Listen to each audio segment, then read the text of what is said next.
इस वीडियो में मैं आपको बताने वाला हूं दुनिया के 3 ऐसे फ्लाइट इंसिडेंट्स के बारे में बताने वाला हूं जिन्होंने सिर्फ एविएशन हिस्ट्री को ही नहीं बल्कि पूरी दुनिया को हिलाकर रख दिया।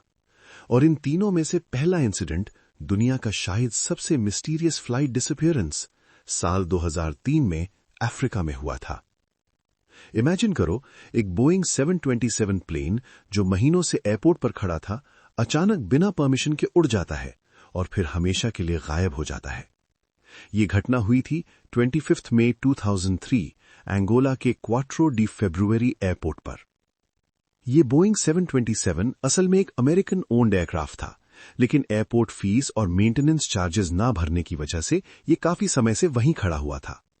धीरे धीरे प्लेन की कंडीशन खराब हो रही थी, इंजन्स को सर्विसिंग की जरूरत थी।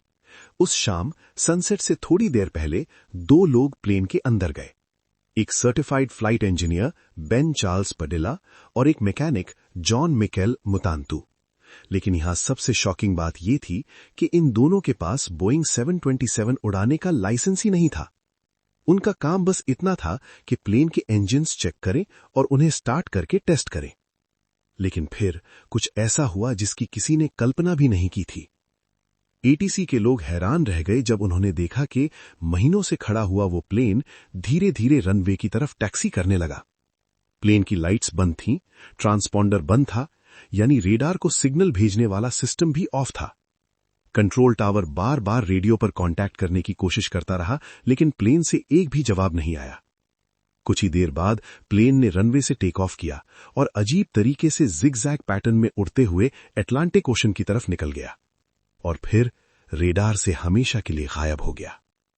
आज इस घटना को 20 साल से भी ज्यादा हो चुके हैं, लेकिन ना तो उस प्लेन का एक भी पीस कभी मिला और ना ही उन दोनों लोगों का कोई ट्रेस। इन्वेस्टिगेशन में एफबीआई और एविएशन अथॉरिटीज भी शामिल हुए, लेकिन कोई सॉलिड क्लू कभी सामने नहीं आया। आखिर उस प्लेन के साथ क्या हुआ? क्या वो ओशन में क्रैश हुआ या फिर किसी सीक्रेट मिशन का हिस्सा था? आज तक ये घटना एविएशन हिस्ट्री की सबसे बड़ी अनसॉल्व्ड मिस्ट्रीज में से एक बनी हुई है। अब देखते हैं दूसरा इंसिडेंट। दुनिया का सबसे बड़ा मिड एयर टक्कर का हादसा लगभग 29 साल पहले 1996 में भारत में हुआ था। और हैरानी की बात यह है कि यह हादसा सिर्फ एक छोटी सी गलतफहमी की वजह से हो गया। दरअसल दोनों फ्लाइट्स में से एक के पायलट्स को अंग्रेजी ठीक से समझ नहीं आती थी। एयर ट्रैफिक कंट्रोल यानी एटीसी ने उस फ्लाइट को 15,000 फीट की ऊंचाई पर रहने का निर्देश दिया था, लेकिन गलतफहमी के कारण वो फ्लाइट 14,000 फीट पर नीचे आ गई और ठीक उसी ऊंचाई पर पहले से एक दूसरा विमान मौजूद था। इसके बाद जो हुआ वो एविएशन इतिहास के सबसे भयानक हादसों में से एक बन गया। दोनों विमानों की हवा में ही टक्कर हो गई और इस हादसे में 339 लोगों की जान चली गई। इस घटना को समझने के लिए 3D एनिमेशन की मदद लेते हैं। जिस फ्लाइट की कोई गलती नहीं थी उसमें 312 लोग सवार थे। ये फ्लाइट दिल्ली से सऊदी अरब जा रही थी। वहीं दूसरी फ्लाइट जिसमें सिर्फ 37 लोग थे कजाकिस्तान से दिल्ली आ रही थी। ये घटना 12 नवंबर 1996 की शाम लगभग 6:30 बजे की है। दिल्ली के एटीसी ने दोनों फ्लाइट्स को स्पष्ट निर्देश दिए थे।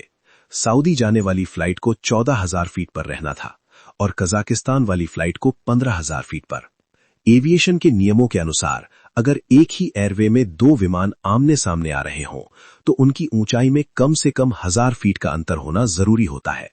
एटीसी ने यही नियम लागू किया था, लेकिन समस्या ये थी कि कजाकिस्तान वाली फ्लाइट के पायलट्स को अंग्रेजी समझने में दिक्कत थी। इसलिए उन्होंने एक रेडियो ऑपरेटर रखा हुआ था जो एटीसी की अंग्रेजी बातों को रशियन भाषा में ट्रांसलेट करके पायलट्स को बता रहा था। लेकिन कहीं ना कहीं कम्युनिकेशन में गलतफहमी हो गई।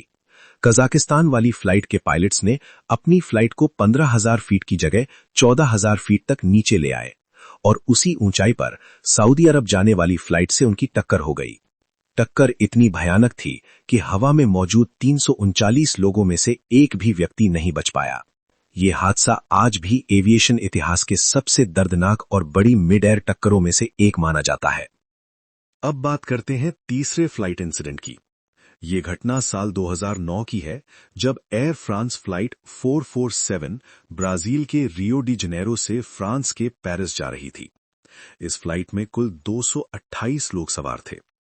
1 जून 2009 की रात ये एयरबस A330 विमान अटलांटिक महासागर के ऊपर लगभग 35,000 फीट की ऊंचाई पर उड़ रहा था। शुरुआत में सब कुछ बिल्कुल सामान्य था, लेकिन अचानक विमान एक खतरनाक तूफानी बादलों के क्षेत्र में पहुंच गया। यहीं पर एक छोटी सी तकनीकी समस्या ने बहुत बड़ा रूप ले लिया।